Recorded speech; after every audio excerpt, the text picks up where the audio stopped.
Y analizamos más repercusiones y también lo que puede pasar de aquí en adelante, teniendo en cuenta que por el momento el gobierno no cuenta con el cálculo de recursos y gastos, el presupuesto para 2022, y en este sentido también empezamos a observar cómo va a funcionar el Congreso Nacional de aquí en adelante con las representaciones políticas resultado de las elecciones del 14 de noviembre pasado. De hecho, habló Máximo Kirchner y dijo que los legisladores están confundiendo precisamente lo que fueron las elecciones legislativas con elecciones para el Poder Ejecutivo. Para hablar de este tema, para analizar esto, estamos con Raúl de la Torre. ¿Cómo estás, Raúl? ¿Qué tal? ¿Cómo te va, Vero? Así va a funcionar el Congreso en los próximos 2 años. Yo te diría que esto es un terremoto en todos los aspectos políticos, porque lo que vos decías le agregaría la relación con las provincias, por ejemplo.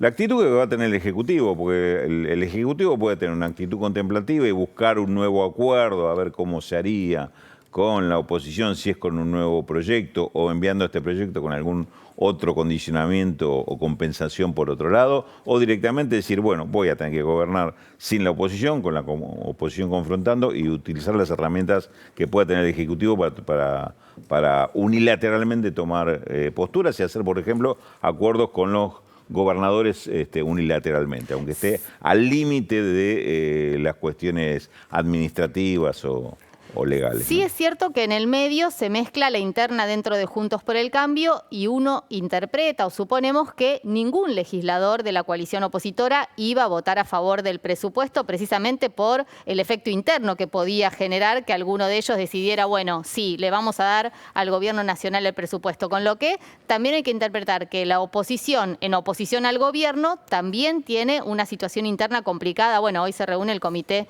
de la Unión Cívica Radical. Bueno, y vos sabés que eso ocurre, que cuando tenés divisiones dentro de este tipo de oposición, como la de centro derecha o de derecha, de Juntos por el Cambio, la posición que unifica no es la del medio, o sea, un promedio de todas, sino la más dura. Es decir, todo el mundo se corre hacia la más dura para no quedar como más blando frente al gobierno. Esto es lo que complica las negociaciones. Ahora, los argumentos por los cuales se oponen al presupuesto. Escuchábamos algunas declaraciones que dicen que es un mamarracho el presupuesto, que es irreal y demás. ¿Cuáles son los herramientas o los cambios que harían al presupuesto para hacerlo más realista o más ajustado? Porque hablan de que el pronóstico de inflación es del 33%. Sí.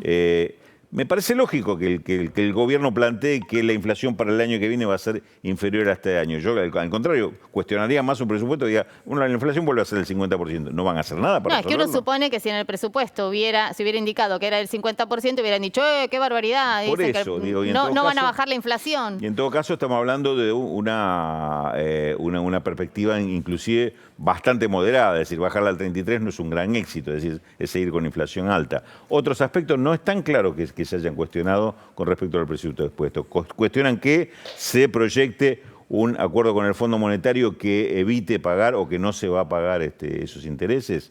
Digamos, no se entiende, no hay claridad en cuanto a eso, y yo creo que no hay claridad porque no hay en realidad un cuestionamiento de fondo de los números, sino esto que vos bien mencionás, que es el tema de la cuestión política, la postura política de oponerse porque son otras las cuestiones. Ahora, ¿qué es lo que puede pasar de aquí en adelante? Porque decíamos, el presidente del bloque del Frente de Todos está señalando que hay cierta confusión sobre lo que representa el Poder Legislativo en relación a una elección para cargos ejecutivos. Esta es la proporción con la que el gobierno va a tener que negociar de aquí en adelante. Y en lo inmediato, el programa plurianual y el acuerdo con el Fondo Monetario Internacional. Complica, yo creo que igualmente se puede seguir adelante con cualquiera de estos aspectos, pero limitado con esto, que no hay un presupuesto que respalde. Obviamente el gobierno debería adecuarse entonces al presupuesto 2021, que quedó absolutamente desactualizado.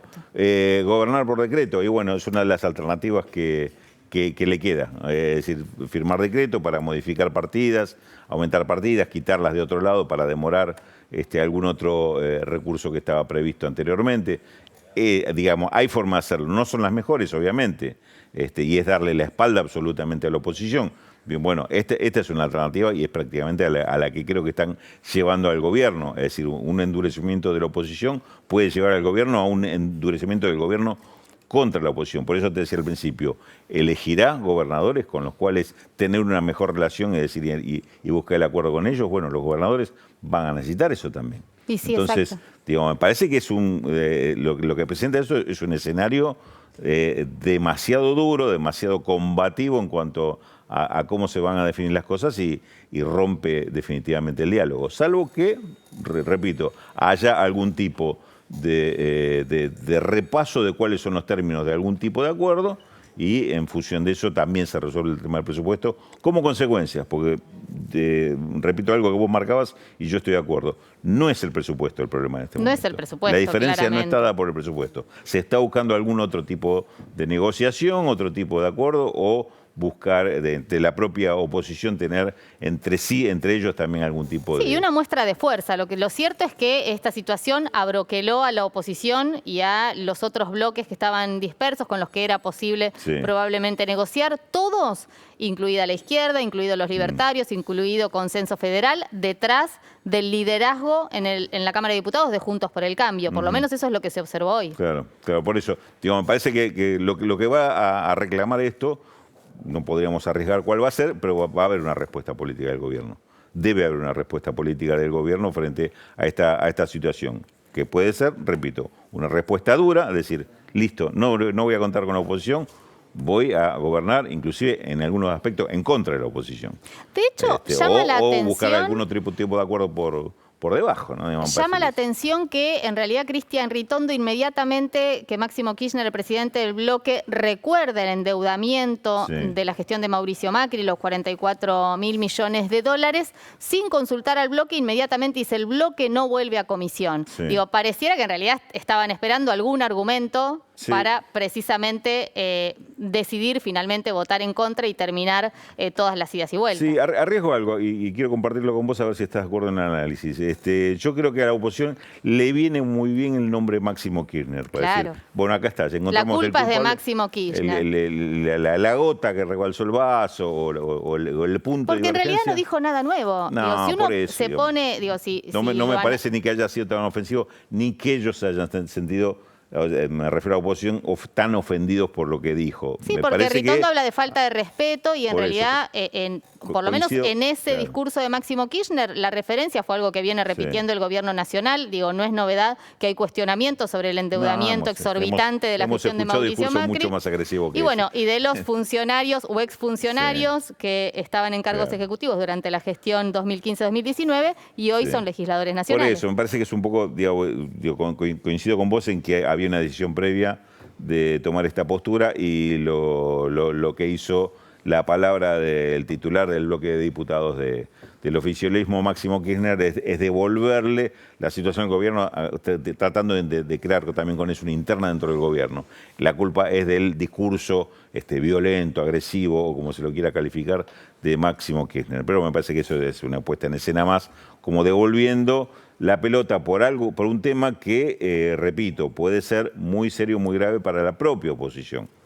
El paso que han dado es un paso extremo de una práctica de no permitir la gobernabilidad. En esto me parece que coincidimos en que se están confundiendo los tantos.